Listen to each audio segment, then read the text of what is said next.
Today is Friday, October 3, 2025. I'm Pastor Michael, and this is Wilderness Wanderings, an Advent edition on rest.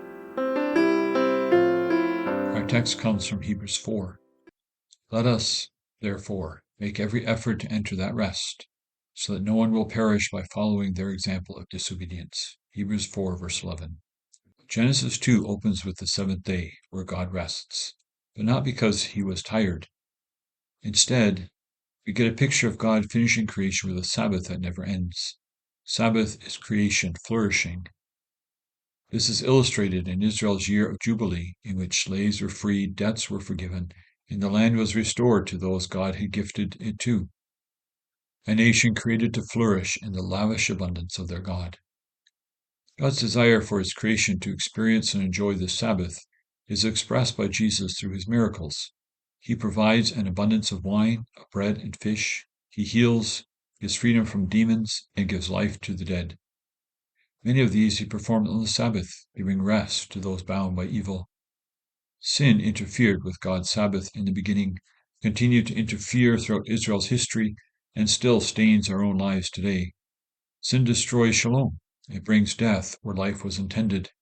Hebrews tells us that God is still at work undoing the evil that is leeching life from us. He is moving history toward the ultimate Sabbath when all evil will be eradicated. We are redeemed to move into the Sabbath.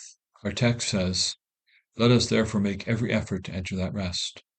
The Heidelberg Catechism offers this explanation, that every day of my life I rest from my evil ways. Let the Lord work in me through his Spirit, and so begin already in this life the eternal Sabbath. Answer 103. Sin is an unpopular teaching today. The Christian church has often used it to shame and manipulate people. But the Catechism is helpful. I rest from my evil ways. The emphasis is on the individual Christian pursuing righteous ways of living. To pray with the psalmist, "Search me, God, and know my heart. Test me and know my anxious thoughts. See if there is any offensive way in me, and lead me in the way everlasting." Psalm 139, 23-24. It is true that working sin out of our lives is difficult and failures are many. Yet the Bible gives us hope, for the grace of God has appeared that offers salvation to all people. It teaches us to say no to ungodliness and worldly passions, and to live self-controlled, upright, and godly lives in this present age. Titus 2:11 and 12. This was God's promise through Ezekiel, "And I will put my spirit within you, and cause you to walk in my statutes, and be careful to obey my rules." Chapter 36, verse 27. To embrace God's Sabbath, we must make every effort to set aside our evil ways. As you pray with the psalmist, ask God to reveal one thing you can move away from, moving from sinfulness to righteousness. Trust that God will help you.